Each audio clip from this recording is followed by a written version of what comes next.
तेभ्योऽतिविप्रकीर्णेभ्यः प्रायः सारतरुच्चयः क्रियतेष्टाङ्गहृदयं नातिसंक्षेपविस्तरम्. Welcome everyone to yet another episode of Vaidya Talks. So, the topic we'll be presenting here today is back pain and its management. For its talk, as usual, we'll be heading with Dr. Vaidya Anil Kumar and myself. I'm Harikrishnan A. I work as a physical preparation coach at a strength and conditioning gym called HPC here at Kerala, Calicut.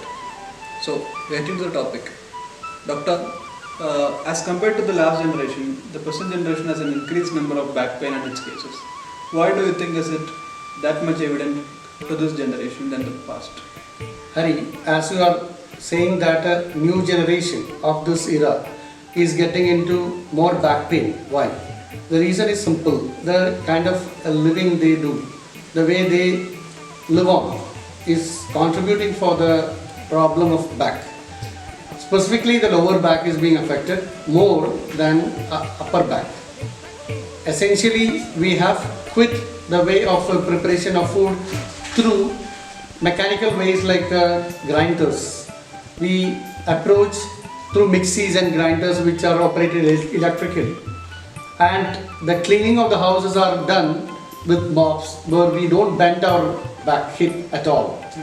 And lately it's seen that only for the athletes who are interested to develop their musculature approach the habit of having exercises.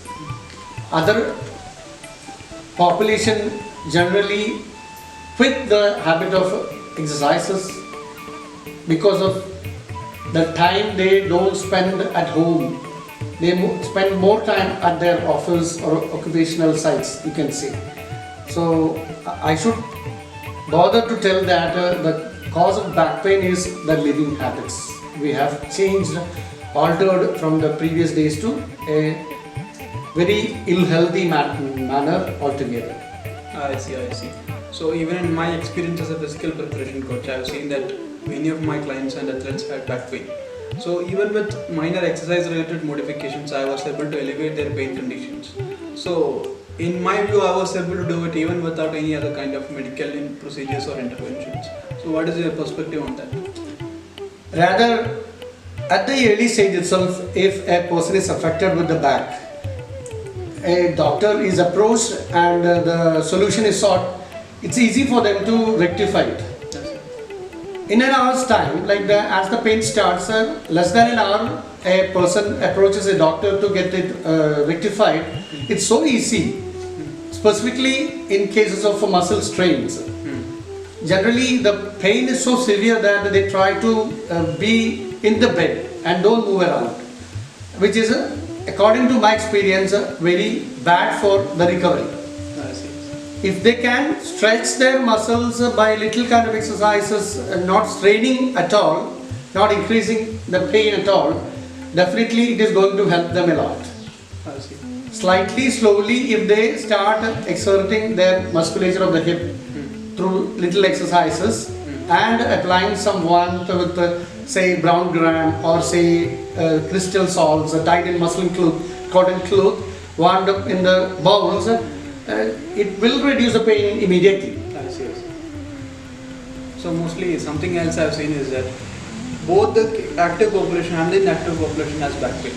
So even in my case, I have seen a lot of athletes with back pain, and I've seen homemakers also with the same case. So how do you differentiate between both?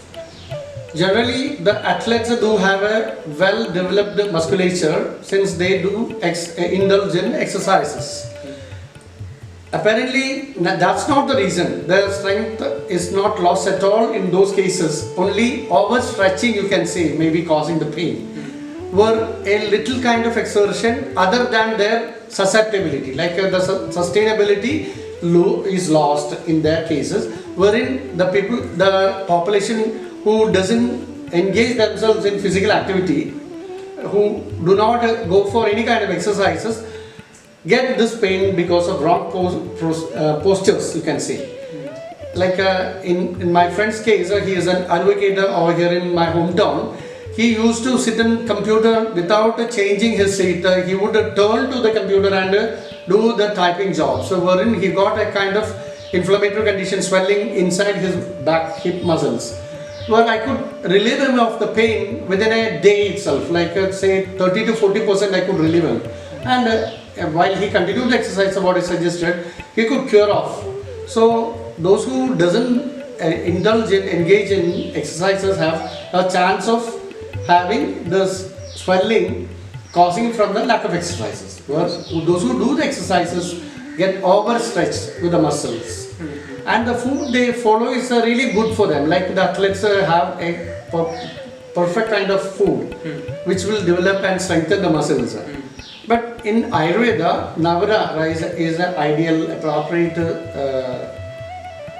thing to follow for external as well as internal treatment, you can see. Internally, you can consume it as a rice, which is a specific kind of rice, you can see.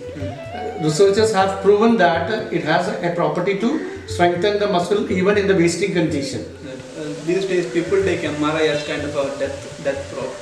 Whenever they get a MRI, it is as if they get a death warrant. So, what is the perspective on that? MRI is a diagnostic measure, as we all know, and it doesn't mean that once it is ruled out that the condition is severe or intense. There are definitive cases where MRI has no prognosis at all, or low prognosis, you can say.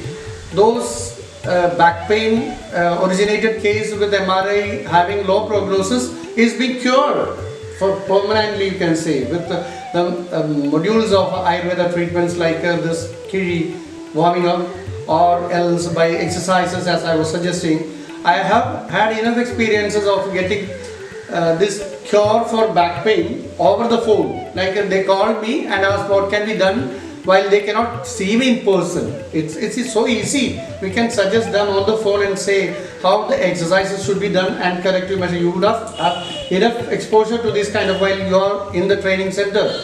So many people come and you give them the suggestions and it is being rectified all of a sudden. Same case I do on phone even, which is found effective. I don't say all cases are similar. There are exceptional where you need to approach, be in the clinic, in the hospital, under traction and everything need. But all cases can be tried out according to the intervention of a doctor like me who are experienced in these cases. For the last few questions we have been conducting on acute mechanisms, right? So for a person who doesn't want to interfere with back pain, what are the preventive measures they can take? Oil application, Abhyanga, is a definitive rule, you can say thumb rule, where the muscle is strengthened. Intake of oil as well as application of oil is too good for our body to strengthen the muscles and joints. Abhyanga Majare Nityam Sajjarasramavadaha. The text says that every day you have to apply oil on the joints and on the muscles. So if you apply till oil, it is too good. Normal oil without any medication of Ayurveda, you can apply till oil or even mustard oil. In North India, you can see they use this mustard oil for a general application before bath. It's too good a habit to have an oil application. And of course, the sun, light and heat contribute for the vitamin D to get consolidated in our body to strengthen the muscles.